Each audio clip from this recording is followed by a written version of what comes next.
All right, what do we got for 10 and 10 this week, Pete? Or do you want to give the intro of what we do? And well, I can give the intro before I set the timer up because I got to find the timer real quick. But yeah, we're gonna go over. We're not even gonna say they're 10 hot comics because some of these are gonna follow up on some books that were hot for a week, and let's just see where they are today. These are just 10 interesting comics. 10 comics for us to look at in 10 minutes that are moving on the market, either for good or for bad. Is I guess the best way we can put it at this point.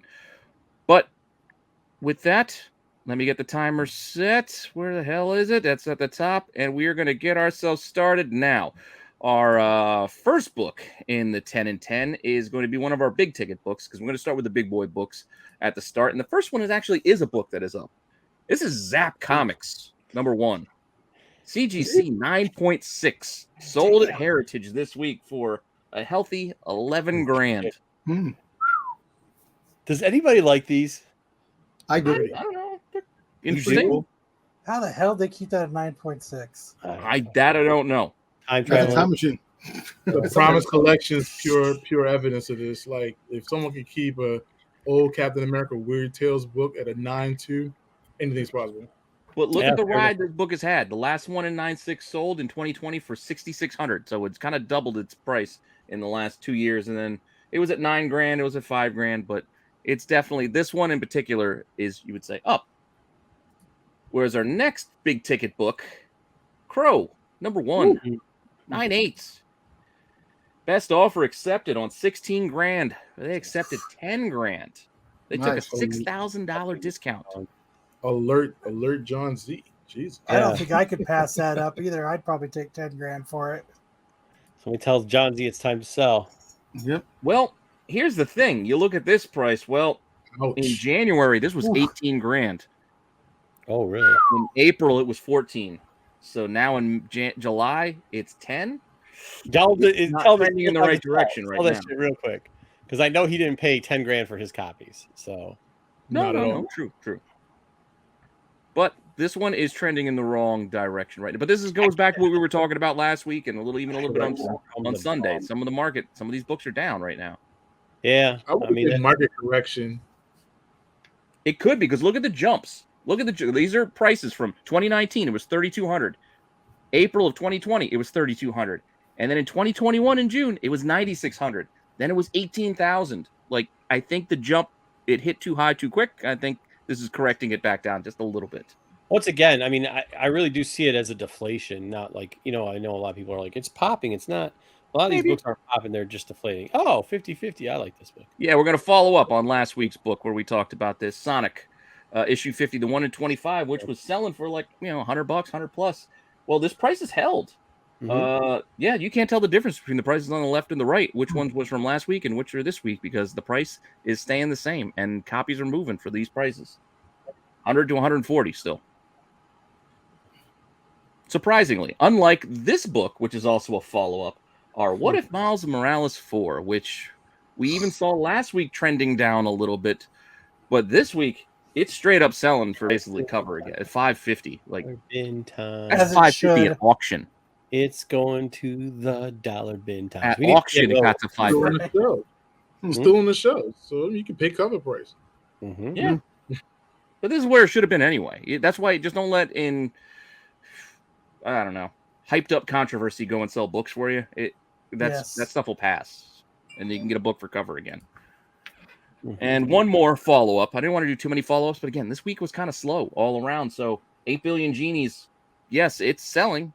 There's still a 1 in 50 that's selling pretty well. And there's also a store variant that's selling a bit better than others, but we don't do story variants here, so I'm not going to tell you completely about it. But this regular issue is still moving for $15 to $20. And there are over 200 sales the last week. It's been optioned. That's why. Yes, it was optioned last Wednesday, and we had like 20 plus sales the day it was optioned. So after a week, yeah, people are buying this thing. You can still probably find it in the shop. Go to a shop. Independents sit in boxes for very long times. Yeah, well, because it's still what issue 3 just came out of this series. We don't even know what this story is.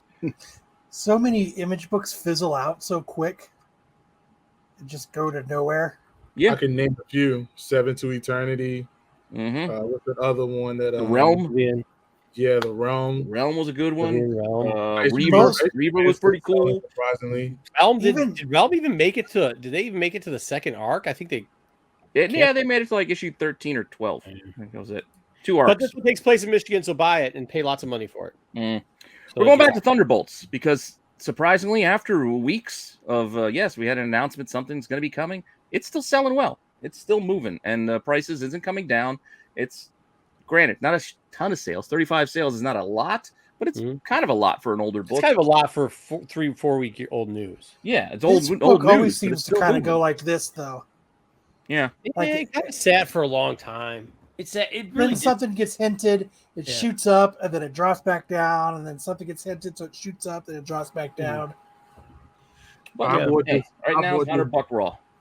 I bought this book when they showed Thunderbolt Ross on Civil War, and I said if he's there, Thunderbolts is not going to be too far to follow. But then he eventually, God rest his soul, he passed away. I said he might go a different route. I think Red Hulk is a spec, but I know he mans the Thunderbolts. So yeah, they still might even name him like in his honor. They might name. I don't understand this. I don't understand it. Like we saw Zemo, right? We did. Yeah, so why wouldn't Thunder and we've seen him a couple times and they're not he's still around. Like why would you jump off this book if Zemo's still around? We're gonna get more Dancing Zemo. Don't worry. Don't worry. More Dancing Zemo's coming. Oh yeah. This book, which made the CBSI Hot 10 last week, I think at number 1, this Peter Parker and the Spectacular Spider-Man Annual number 4 is selling because it's the first appearance of Tamara Black, who was revealed to be the Iron Cat. Well, she was also in another comic book too. There was another comic that she came out that's Felicia Hardy's love interest or something like that. That she was a love interest. But this is $30 now. Over 85 sales over the last week. Like I said, for the most part, it's selling $30 raw, whereas just on June 30th and June 29th, just last week, it was $3-4. So yeah, we didn't keep an eye on it. I don't think this price will hold. No, but we were going we thought this book would move, and then we were like, "This is garbage," so we couldn't put it on last week's list because by the time the show happened, this was the sales $4. Like, oh fuck, we can't do this shit. Yeah, we can't put it on there, but. This one's still selling. Black Cat number 12. This is the Campbell cover, and then this is the one I think people like, the Scan cover. Scan, I don't know how to pronounce the artist's name, but this is the first Iron Cat, and this is also selling pretty well. 40, 50 for the pair of them, 60 at auction for raw. Say the care. Okay, on the panel and in the chat, and don't fucking say because you bought the fucking stupid book for $20. Anybody really give a shit about this character? No. Does anybody see a future in this character? No. That's why I have it here because I want to show you what we're going to look at this again, and you're going to see these prices. And I just want somebody in the chat to fucking come in here and get on a soapbox telling us about it. So that okay. Nobody's going to. They're not going to because they're all buying Tosin. Oh they all want their Tosin. Their second, first full, true cameo, kind of full. It's starting to get murky like Riri Williams. That's what it is. Yeah, there's a lot of copies of the 7 selling, but most of them are cover. But for whatever reason, this C cover, maybe because there's less of them, the Stormbreaker cover, which is new this week, seems to be moving above cover. That's a cool cover. $20. Yeah. I love this cover because it shows the bright lights of Wakanda, but I hate the fact that it's sideways. Yeah, sideways. Yeah, I guess you're right. Yeah, I hate that. If But it this was would be your wraparound- Wednesday Warrior book. Yeah, if it was a wraparound, I'd be like, that's cool. But I mean, this is What about a Chrome cover? What if they would have made it like a maybe barricade or whatever, where they did it sideways? So like they would have taken the wrap at the bottom and put it on the right side. Would that make it better? I don't fucking No, I think the wraparound cover, but keep the trade dress down below where it is, but have the image wrap around the. Yeah, fair. cover. I you think can see Wakanda on a full scale. Why not? Like the Yeah, hip hop postcard. cover shows Yep. Wakanda. Fair. It's supposed to be a postcard, I guess. Whatever. But that's the one that's selling. That's your Wednesday Warrior book, I guess. And then, as we mentioned earlier, Atuma, Fantastic Four, number 33. It has done well. It's been doing well. I mean, look, $215 raw for what they call a fine copy, a 5.0. 7.5 sold for $800, CGC graded, and then $84 for a cover that's missing a chunk that somebody used to get rid of their gum or something like that, or take down a phone number. Yeah. There's a chunk of that cover missing down below. I mean, let's be real. It's building spec. Are we really doing this? Yeah, we sold two. We sold two within listing them. We sold two within like less than 5 minutes.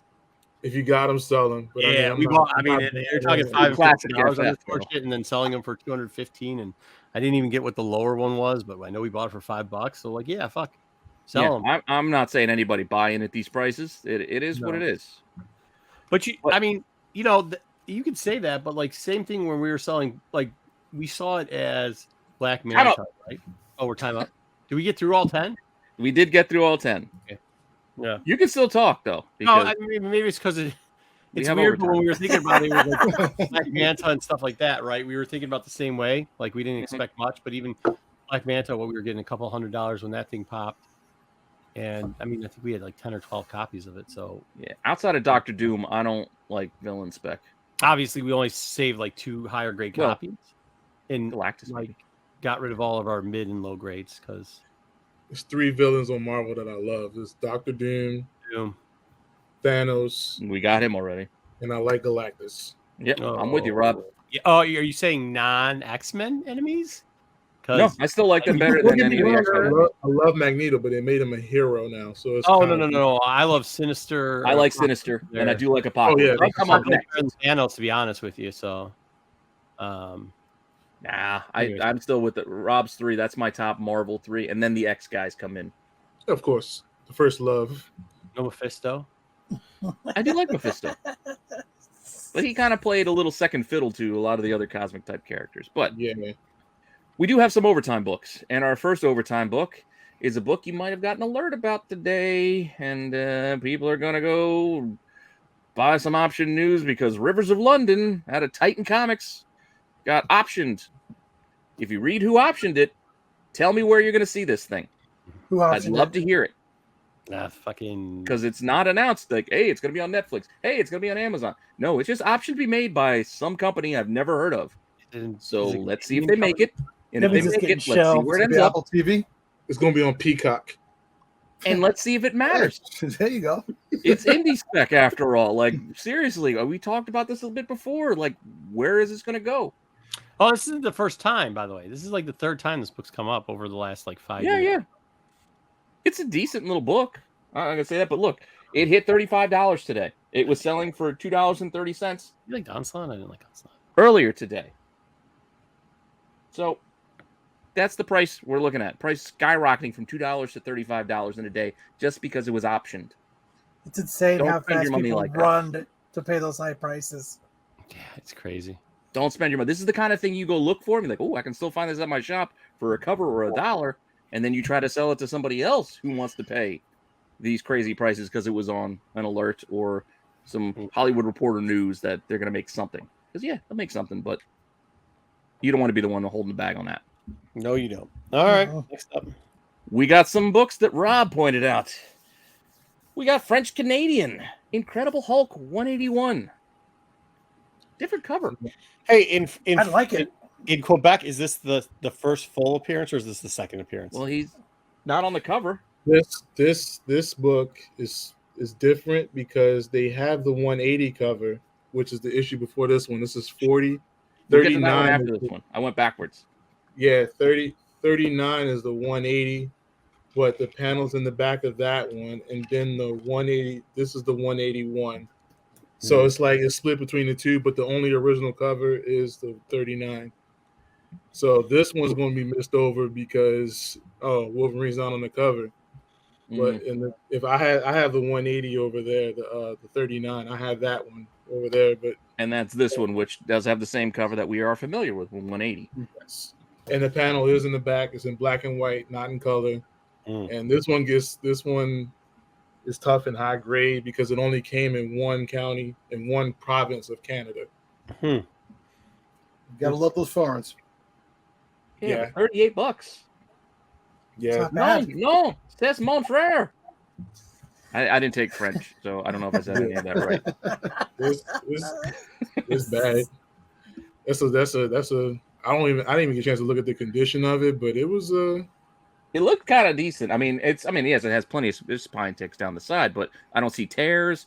It doesn't look like it was cover doesn't look loose, at least. I mean, could just be a picture, but Yeah, for but there's $38, there's no Marvel stamp in there either. So Hmm. these don't really get that incomplete thing for being cut out. But it's great for the personal collection. Street Guide call this the first appearance and then switch to 30 or to 40 after 39, or how'd that one work? Say that one more time. French did Ooh La La over Street Guide switch it.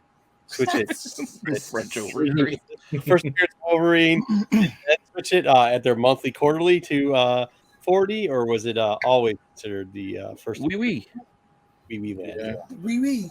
But you know what though, this is one of those things where I went into the rabbit hole of trying to find certain characters in their origin first appearance, like Wolverine being Canadian.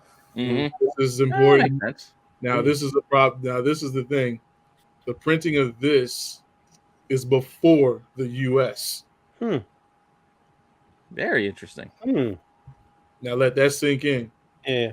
Some countries printed it first, like Boba Fett. That's a prime example. Yeah. Boba Fett was in UK first. Yeah. Yep. The US one is the one that we see on the front with the other bounty hunters. So I mean, it's a deep dive, but I put those two books together just to show that everybody don't have the 181, but it is a widely used cover for foreign covers. So this one's a peculiar one because you have to get both to complete the story. Yeah. Was the other so 40 is the next one in the foreign version? Yeah, that's the 181. Yeah, it's the one. Yeah. So is that in black and white too, or is that in color? It's in black and white too. All of the interiors on the French Canadians are black and white. Interesting. Now they have one called a Comic-O-Rama. Now that one has a color in it, but that comes like a thick book, like 5 or 6 issues in it. Trade. Yeah. So a lot of times people will tear this out because it's in one of those Comic-O-Ramas with She-Hulks on the cover. They'll tear that one out and try to sell it to you like, oh, it's complete, but you got glue all down the spine. Don't mind the glue and Scotch tape. Yeah, you can take that notebook, the little fringe on your notebook paper that you ripped out, rip that off. I just got a first appearance of Hobgoblin, French Canadian, which is I like. Yeah, French Canadian Hobgoblin, which is good. Well, even with our overtime, that was our 10 in 10 with a little extra at the end. Mm-hmm.